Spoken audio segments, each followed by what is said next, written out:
Welcome to Unfiltered Reflections. I'm your host, Passion, and today we're diving into the quiet hum that often underlies our hyper connected lives. You know that feeling, right? That subtle, almost imperceptible drone in the background of your consciousness, even when your phone is buzzing with notifications, your playlist is pumping, and your favorite show is streaming. It's like a low frequency hum, a static charge in the air that whispers, "Is this all there is?" We live in a world overflowing with stimuli, a vibrant, flashing, endlessly scrolling carnival. And yet, for many of us, that carnival often feels empty. It's a peculiar paradox of our modern age. We've built a world of instant gratification where every whim can be catered to with a few taps on a screen, where knowledge is literally at our fingertips, and connection, in theory, is just a click away. And yet, this very abundance, this relentless stream of more, seems to have birthed something unexpected, something insidious, a profound, widespread sense of underwhelm. I remember a conversation I overheard once, a few years back, in a bustling coffee shop. Two people, hunched over their laptops, their faces illuminated by the blue glow, were talking about a film. One of them, with a sigh that seemed to carry the weight of the entire internet, said, "We're all just waiting now, aren't we? For something to happen, for something to feel real." And the other, without looking up, simply nodded, a slow, tired affirmation. It struck me then how pervasive this feeling had become, not just for them, but for so many of us. This sense that, despite all the activity, all the noise, all the engagement, a core part of us is simply adrift. It's not the kind of quiet contemplation our ancestors might have sought in a sun-drenched field or by a crackling fire. No, this is a different beast entirely. This is a quiet born of too much noise, a stillness cultivated by constant motion, a void created by an excess of everything. It's the feeling of having consumed so much, seen so much, heard so much, that nothing registers anymore. The thrill is gone, the wonder muted, the surprise extinguished. Think about it. We're constantly being fed narratives, images, sounds, ideas. Our brains are working overtime, processing an unimaginable volume of information. But is it meaningful information? Is it information that nourishes our souls, challenges our intellect in a profound way, or connects us deeply to the human experience? Or is it simply filler? The digital equivalent of fast food, satisfying in the moment, but leaving us strangely unfulfilled, even hungrier, in the long run. This isn't just a personal observation, it's a societal tremor. The Swedish physicist Gustav Bjornström, in a conversation I once stumbled upon, talked about cutting out all media, no TV, no newspapers, no magazines. He saw it as a form of Orwellian nightmare, a constant stream of information designed to keep us in a state of, well, a state where we wouldn't ask too many questions. He believed this constant input was a form of robotization, dulling our senses, numbing our critical faculties, and ultimately making us easier to manage. While that might sound extreme, it begs the question how much of what we consume daily truly awakens us, and how much simply puts us to sleep. And when we're in this state of slumber, this half awake, half dreaming existence, we become incredibly susceptible. We become less likely to challenge, less likely to question, less likely to act. The gears of the world keep turning, the systems remain in place. Because who has the energy, the clarity, the will to interrupt them when they're caught in this pervasive haze? Our technology, this marvel of human ingenuity, has become a double-edged sword. On one side, it offers us incredible power, the ability to learn, to connect across continents, to create in ways unimaginable a generation ago. But on the other side, it has, subtly, almost imperceptibly, started to build our own prisons. Not prisons of steel bars and concrete walls, but prisons of pixels and algorithms. I once heard an English tree expert, a man who spent his life among ancient oaks and whispering pines, describe New York City as a new model for the new concentration camp. His words were stark, unsettling. He wasn't talking about forced labor or physical confinement in the traditional sense. He was talking about something far more insidious, a self-imposed captivity, where we are both the prisoners and the guards. We build these digital structures, these intricate webs of connectivity, and then we willingly step inside, becoming so reliant on them that the thought of stepping out feels like a terrifying plunge into the unknown. Our smartphones, those sleek, indispensable extensions of ourselves, our social media feeds, those curated windows into other people's lives, they are the bars of our digital cells. We've constructed them with our own hands, fueled by our desire for connection, for entertainment, for information. And now we find ourselves unable to imagine life without them. It's a kind of schizophrenia, he said, where we're so immersed in this self made confinement that we can no longer see the walls, no longer recognize the subtle chains that bind us. And what is the greatest casualty of this digital deluge, this constant hum of superficial engagement? It's the erosion of genuine human connection. As we become more adept at navigating our digital personas, at crafting the perfect online image, at communicating through screens, we risk losing touch with the messy, beautiful, unpredictable reality of face-to-face interaction.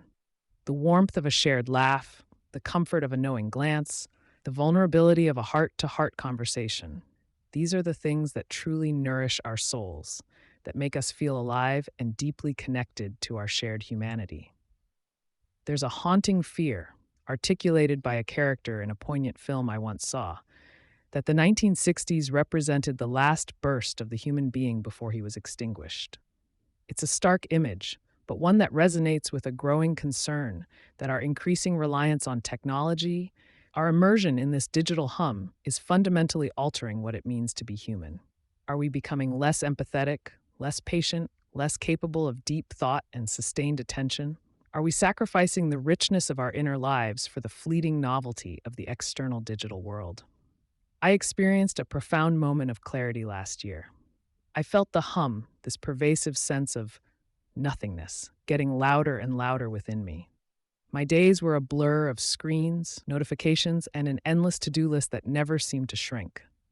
I was productive by all outward measures, but inside, I felt hollow. So, I did something radical. I booked a tiny rustic cabin deep in the woods, miles from any Wi-Fi signal, and I committed to a week-long digital detox. The first few days were excruciating. My hands twitched, reaching for a phone that wasn't there. My mind raced, desperate for the familiar dopamine hit of a new email or a social media update. I felt anxious, disconnected from the world I knew, and yes, intensely, unstimulated. The silence of the forest, which I had craved, felt almost oppressive at first. There was no hum here, only the rustling of leaves and the distant call of a bird. But then, slowly, something shifted. The anxiety began to recede, replaced by a strange sense of calm. My senses, dulled by constant digital input, began to reawaken. I noticed the intricate patterns on a fallen leaf, the subtle changes in the light as the sun moved across the sky, the earthy scent of the damp soil. I started reading a physical book, the weight of it in my hands, a comforting presence. I wrote in a journal, my thoughts flowing onto the page without the interruption of a blinking cursor or an incoming message. I encountered a few people during my stay, a local farmer, a fellow hiker, and our conversations were different. They were slower, more present, more genuine. We looked each other in the eye, truly listened, and shared stories without the constant urge to check a phone or mentally compose a tweet. It was a revelation. It highlighted, with stark clarity, just how dependent I had become on constant digital stimulation and how much richer life could be when I stepped away from it, when I allowed myself to simply be.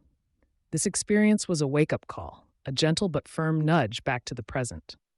It taught me that this pervasive feeling, this quiet hum of nothingness, wasn't an inherent part of my being. It was a byproduct of how I was engaging with the world. So as we navigate this complex landscape, this paradox of overstimulation and underwhelm, what can we do?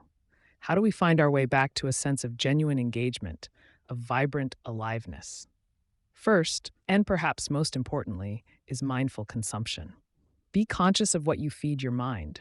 Ask yourself, is this information enriching my life, sparking my curiosity, deepening my understanding, or is it merely filling a void, distracting me from something deeper, something more meaningful? Choose your informational diet with the same care you would choose your food. Second, establish digital boundaries. This is crucial. Designate tech-free times and spaces in your life. Perhaps no phones at the dinner table, or a digital sunset an hour before bed. Create sanctuaries of silence, moments where you are truly present, unburdened by the digital tether. Third, cultivate real-world connections. Make a conscious effort to foster genuine, face-to-face relationships. Seek out activities that promote physical presence and emotional connection. Join a book club, volunteer for a cause you care about, simply invite a friend for coffee and leave your phones in your bags. Look into people's eyes, listen to their voices, feel their presence. Fourth, and this might sound counterintuitive, embrace the quiet. Instead of immediately reaching for your phone or switching on the TV or diving into another podcast when that familiar hum of unfulfilled expectation strikes, try sitting with it. Let it be. This quiet, this stillness can be a powerful catalyst for creativity, for self-reflection, for genuine insight. It's in these moments of perceived emptiness that new ideas often emerge, that forgotten dreams resurface, that we reconnect with our inner selves. Fifth, stay informed, but stay critical. The world is a complex place, and it's important to be aware, but maintain a critical perspective. Question the information you receive, consider its source, and understand its potential impacts on your worldview. Don't let yourself be passively swept along by the current of prevailing narratives. Sixth, reconnect with nature. The English tree expert, with his reverence for the ancient pine, understood this instinctively. Like that tiny pine seed, with the potential to grow into a mighty tree, we too need to be grounded, to be connected to something larger than ourselves. Spend time outdoors, walk in a park, tend to a garden, or simply sit by a window and observe the natural world. This can be a powerful antidote to the digital haze, reminding us of our place in a larger, living ecosystem. Seventh, practice mindfulness. Incorporate mindfulness techniques into your daily routine. Take a few deep breaths, observe your thoughts without judgment, pay attention to the sensations in your body. Staying present and aware of your thoughts and surroundings can help you break free from the automatic, unthinking reactions that often lead us down the rabbit hole of digital distraction. The path forward as we confront the challenges of this widespread, unfulfilled expectation, this technological saturation, and the potential erosion of our humanity might seem daunting. It's easy to feel overwhelmed, to feel a sense of pessimism settle in. But awareness, as always, is the first step towards change. By recognizing these issues, by understanding the subtle ways in which our attention is being captured and our inner lives are being diminished, we can begin to make conscious choices. Remember that pine seed from the tree expert story? It serves as a powerful symbol of hope and renewal.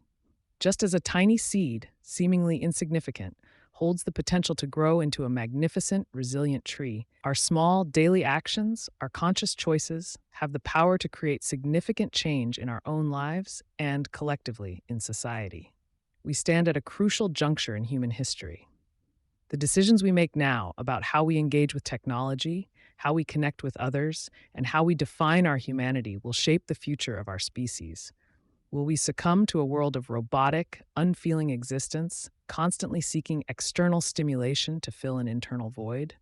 Or will we fight to maintain our capacity for deep thought, genuine emotion, and meaningful connection? The choice, ultimately, is ours. As the character in that film urged, we must escape before it's too late. This doesn't necessarily mean physically abandoning our homes or communities or swearing off technology entirely.